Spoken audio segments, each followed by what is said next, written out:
So for the first episode, this is Tonight with Astro. Love having you.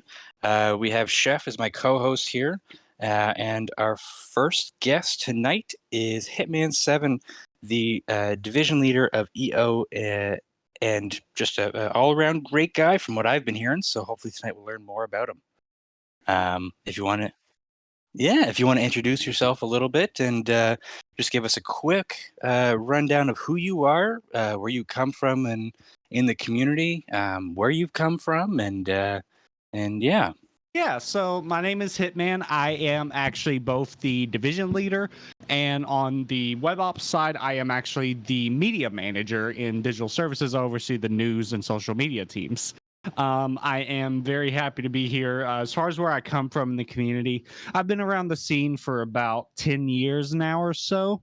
I started in KSI.org and made my way through pretty much any community you can think of, minus XGN, and made my way back here December of last year.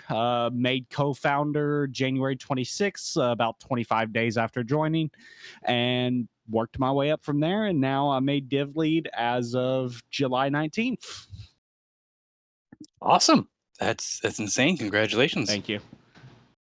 On all the works, not just the most recent promotion, but just in general the accomplishments you have. Um, the the idea that first person in is head of the social media and everything. It's a wicked thing to have. Now, my initial question, starting off, what brought you here to KSI? I know you said you started in org and you jumped around, but what brought you to global? So initially was in global around 2019 in the division FA. That was back when we had console-based divisions. In 2023, I was helping lead HGN, which is Hidden Gaming Network, and I got a message from Chicago. Y'all may know Chicago 7, and he hit me up and he's like, "Hey, we got space for you here in KSI if you ever get sick of what you're doing over there." So I said, you know what? Let's do it. And on December 30th, I joined back here. Awesome, awesome.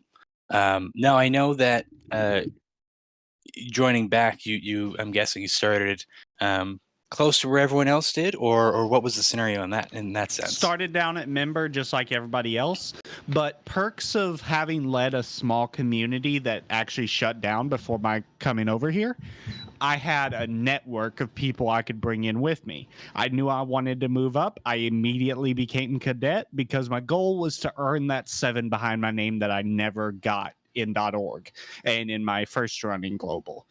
So I got in, was made cadet, immediately brought in 10 to 20 people, got bumped up to SO and made squad leader in like 8 days. So yeah.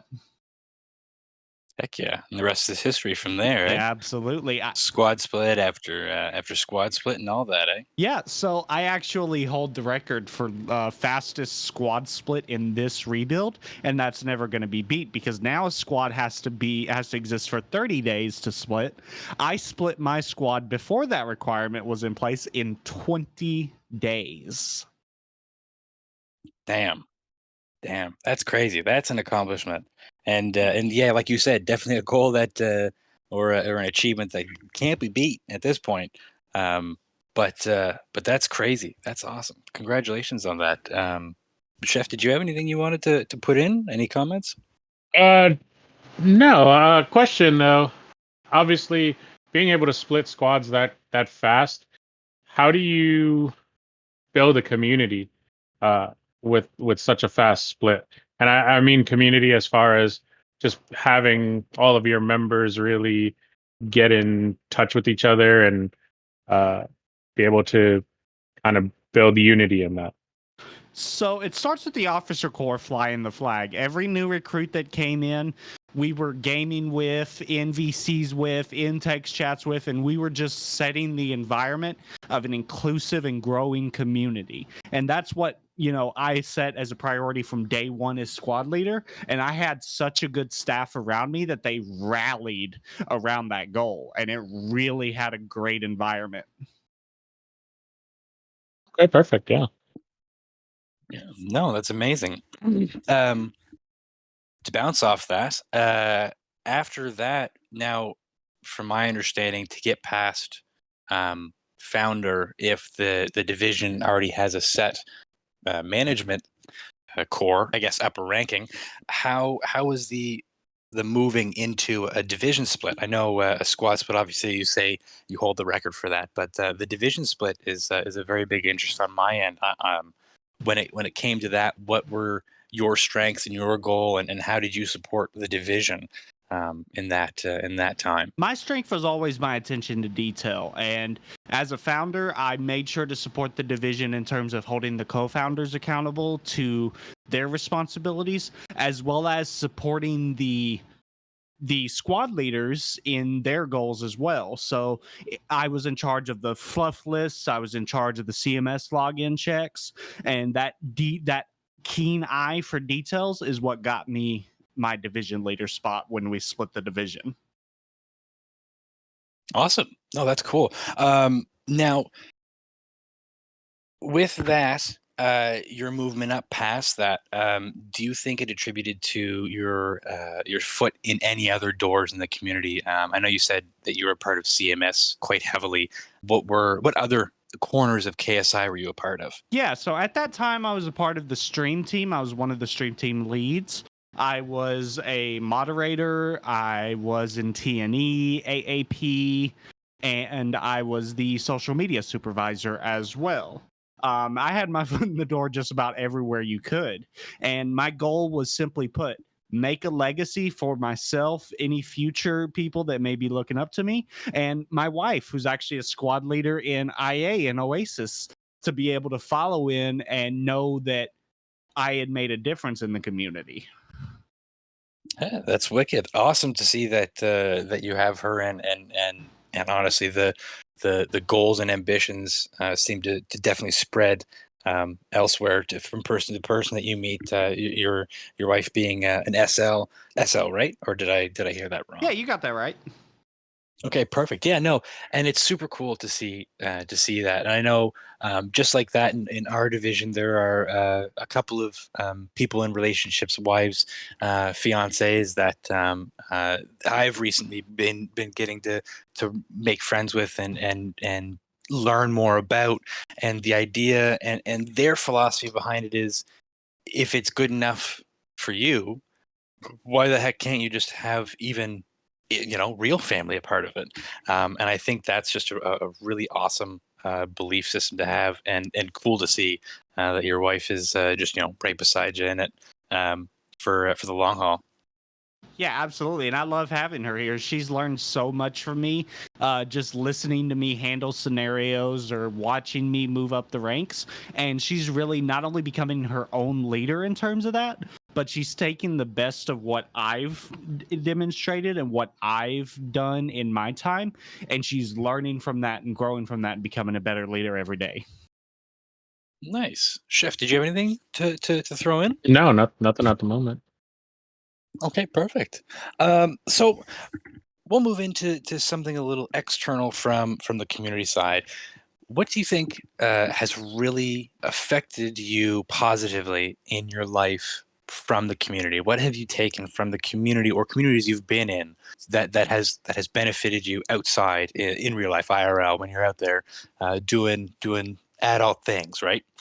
Yeah, so number one, communication strategies. Everybody's different in how they talk, how they communicate, how they grow together. So I think taking that and learning the community side of things and learning how to communicate with different styles of people has helped me in my work life as well. Data entry with attention to detail, because when we do our CMS, it's a lot of attention to detail, making sure everything matches up, making sure if there are any discrepancies, we're finding them and helping our squad leaders with them. And then, most importantly, the confidence that I've taken from this community. 10 years ago, starting out in the community scene, I could have never been in this position. But the way that I've grown and developed has both helped me in communities and in the real life, to the point where now I'm actually an assistant supervisor in my current job. Wow, that is definitely something to take away from. I'm honestly, I think, in the same boat. I'm an a veteran of KSI from quite literally 10, 12 years ago, during the Halo Reach COD Black Ops 2 era, when communities back then were hitting 12,000 members, 10 divisions, hundreds of squads, and just flourishing. I think that my time then, just being, open and free and just doing whatever I want, really brought me to realize after leaving and being just a part of different groups, not even communities or clans, that I want more, and I feel like I strive for more. I'm very ambitious for those kinds of things, and coming back and talking about how you kind of jumped right into the SL position. I don't want to say I jumped into it. It was about a month or so that I worked for it, and things happened that I'm now in the position, and I think it happening the way it did was fate. And I think, like you were saying, 10 years coming in, if you had tried to do what you're doing now, it wouldn't have worked. And I think I'm also in that same boat. And I like you like we were talking previously. I think goals for being a part of this community, especially if you're ambitious for upper leadership and higher, is something uh, everyone can take from. And I think that everyone really can strive for greatness on that. We'll move on to the next question. Pardon me. Chef, did you have anything? Yeah, I obviously being in this community as long as you've been here, what's been the most rewarding aspect of being a leader in this community? Honestly, just the decisions you make on the day-to-day basis, knowing that you shape the future of the community with every decision you make. And that comes from promotions, that comes from any negative decisions that you have to make, every positive decision you make, every split, everything that's under your command, you are shaping the future of this community. And that's the most rewarding in my mind because you're setting a legacy for yourself. Right. And what about how do you stay motivated? Being in a community, obviously as long again as you have been, you've had ups and downs. Do you ever get burnt out? And at that point, what motivates you to continue to be where you're at? I mean, absolutely, I get burnt out. Everybody does. In those situations, it's about balance. My wife is a really good Mhm. motivator, but so is my staff as well. If there's ever times where I feel like I just need a day away, I know that I can lean on them to kind of pick me up, pick up the slack where I leave off if I need to take a day away, or to just kind of remind me why I'm doing this to begin with. And it's all about the members, and they make sure to remind me of that every chance I get. So that's, I would say, the biggest thing is making sure that you have a good people, good support system around you to keep you going. Right, absolutely. All right, and just last question on this little topic that we're on. How do you ensure that your community, right, your division remains positive and is inclusive in everything that's going on? I mean, it starts on the front lines. It starts with informing your squad leaders, your co-founders, what you expect, and then holding them to that. We have our bi-weekly division meetings, and I consistently remind them these are the expectations moving forward for our division.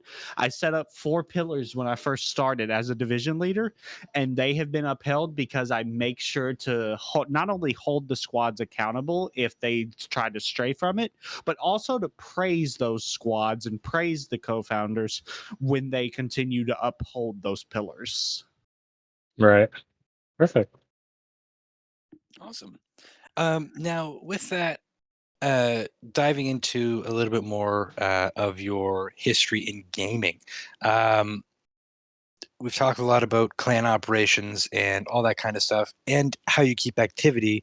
Um, the main part of activity, from what I've picked up and what I think a lot of leadership has picked up, is gaming. Like you said, gaming with members, being in VCs with members. What are some games that really bring you into a VC with people that really drive you to stay up for way too late, and then regret it the next morning as to waking up with crusty eyes, being up at 3 a.m. What games, what style of games really drive you to those places? There's been one specific game, Gang Beasts, that kind of very fun fighting game. It's always hilarious when you get a bunch of people together playing that game, and it always gets so chaotic, but it's always so fun, and you never want to quit playing because of how fun it is. And honestly, it'll sound like people are yelling at each other, but in reality, we're all just having fun. When you watch the video of it, it's like, oh wow, this game is incredible, and it's really such a good building game and a good game to get lost in. Heck yeah, I agree. I think our best game nights are the ones where like Fall Guys, like you said, those little very ragdolly physics kind of games. I think that's definitely the funniest, where everyone can laugh at each other and you can laugh at yourself in moments of in other games where it'd be you'd be cursing and swearing kind of thing. But Oh, yeah, since you like, uh, I'm sorry, since you like Gang Beasts, if you're on Xbox, you should try Party Animals. Kind of the same thing, except yeah. you're a cute little animal. Same, you know, type of game and same controls, but different weapons, and you're actually animals. So it's actually just as fun. Yeah, I did see that too. I haven't downloaded it, but yeah. same here. I've That's seen fun. it, and it looks incredible. It's so fun. Yeah, on the topic, bringing up consoles, what do you play? Are you a console? Are you a PC? What do you do? What do you own? I do both. I have a massive PC. Like, this thing, it could probably outperform 90% of PCs today. And then I have an Xbox Series X right behind me as well. Yes, sir. Yes, sir. Awesome. Now, with everything, talking about scheduling, what does an average day and week kind of look like for you in the run of, how you schedule your day-to-days? So I usually wake up around 7:30 Eastern in the morning because I start work at 7:55. So I work from home. I boot up everything. I boot up my gaming PC. I boot up my work PC. First couple hours are usually pretty slow at work, so I'll be able to like meet with people I need to meet with, get things going in that manner. I'm always around Discord, so I can always be reached. And then when I get off work around 3:30, 4 o'clock in the afternoon, it's just gaming or hanging out with the wife from there. Awesome. Awesome. Yeah, I think a lot of the East Coasters kind of run that schedule, especially the ones that run those 9 to 5s. And I've noticed it's quite consistent lately, especially in the community. Pardon me, that people, and it's a wicked opportunity, are able to do a lot being a work from home kind of person, and having that access is super cool. And I've noticed. Even the people that I'll do a name drop here. KSI Fat Ninja, who just got promoted to SL, he works on the road and is consistently, even if he is on the job site, in VCs sometimes and chatting. And even if these people and members are outside doing their own thing, I think the drive that they see from upper leadership like you. And others like a chef here, having access to being in and out of Discord pretty consistently really drives them into those wanting to be, even if they kind of can't. So I think that's all I had for questions done up for tonight. There were a couple small things, but I think this has been good enough that in the coming episodes, I think we'll have you back and we'll just save those questions for next time. Absolutely. And shout out to Fat Ninja, by the way. You mentioned him. He actually was in my division for the longest time, and he was one of the people I brought over from HGN. So it's good to see him getting squad leader again for sure.